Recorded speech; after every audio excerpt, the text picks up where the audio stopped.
আমি মিসবাউল হক ও ইউনিস খান দলকে নেতৃত্ব দিয়েছি, কিন্তু বাবরের মতো এত সুযোগ আমরা পাইনি। এবার বাবরকে বাদ দেওয়া উচিত। আসসালামু আলাইকুম। 2023 ওয়ানডে বিশ্বকাপ থেকে সময়টা ভালো যাচ্ছে না পাকিস্তানের। একের পর এক হার, এরপর থেকে বড় মঞ্চের ম্যাচগুলো থেকে বিদায় নিচ্ছেন তারা। 2023 ওয়ানডে বিশ্বকাপেও ভারতের কাছে হার, এরপর 2024 টি-20 বিশ্বকাপেও আবারও সেই ভারতের কাছে হার। এবার তো গ্রুপ পর্বের ম্যাচে পার হতে পারেনি পাকিস্তান। এরপরে পিসিবি সিদ্ধান্ত নিয়েছে বড় মেজর সার্জারি করবে দলকে, একাধিক তারকা বাদ দেওয়া হবে। এর মধ্যে 6 জন বড় তারকার নাম ঘোষণা করেছেন পিসিবি। পিসিবি বোর্ডের এমন সিদ্ধান্ত রীতিমতো নড়ে চড়ে বসেছে পাকিস্তান ভক্তরা। এবার এলো শহীদ আফ্রিদির কড়া জবাব। কি জানালেন তিনি, চলুন তাই নিয়ে বিস্তারিত জেনে নেওয়া যাক। আন্তর্জাতিক ক্রিকেট থেকে অবসরের মাত্র 3 মাসের মাথায় পাকিস্তানের নির্বাচক প্যানেলে যুক্ত হয়েছিলেন সাবেক পেসার ওয়াহাব রিয়াজ।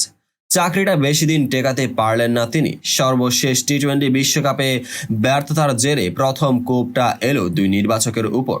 ওয়াহাব রিয়াজের সঙ্গে পাকিস্তান ক্রিকেট বোর্ড বরখাস্ত করেছে আব্দুল রাজ্জাককেও। পিসিবির এমন সিদ্ধান্তে বিস্মিত হয়েছেন শহীদ আফ্রিদি। পিসিবির সিদ্ধান্তের সমালোচনা করে দেশটির সাবেক এই অধিনায়ক বলেন, এত বেশি সুযোগ কেন অধিনায়কই পাননি। সাধারণত বিশ্বকাপ শেষ হওয়ার পর অধিনায়কে প্রথম বরখাস্ত হন। আফ্রিদি পাকিস্তান দলের অন্যতম সফল অধিনায়ক, সেই সঙ্গে মিসবাউল হক ও ইউনিস খানও পাকিস্তান দলকে নেতৃত্ব দিয়ে সাফল্যের চূড়ায় নিয়ে গেছেন।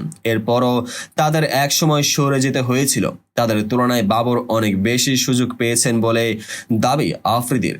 বাবরকে নিয়ে তিনি বলেন, ইউনিস খান এবং মিসবাউল হক আমিও দলকে নেতৃত্ব দিয়েছি, কিন্তু সেই তুলনায় বাবর যথেষ্ট সুযোগ পেয়েছে। আসুন আমরা সিদ্ধান্তমূলক পদক্ষেপ গ্রহণ করি এবং যা ফল আসবে আন্তরিকভাবে সেটা সমর্থন করি।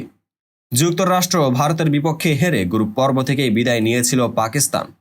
এরপর পিসিবির চেয়ারম্যান মহসিন নাকভি বলেছিলেন, পাকিস্তান দলে বড় অস্ত্রোপচার প্রয়োজন, তাই পাকিস্তান দলকে ঢেলে সাজানোর আভাস দিয়েছিলেন তিনি। এ প্রসঙ্গে আফ্রিদি বলেন, সত্যি বলতে এই ধরনের অস্ত্রোপচার আমার বোঝাপড়ার বাইরে।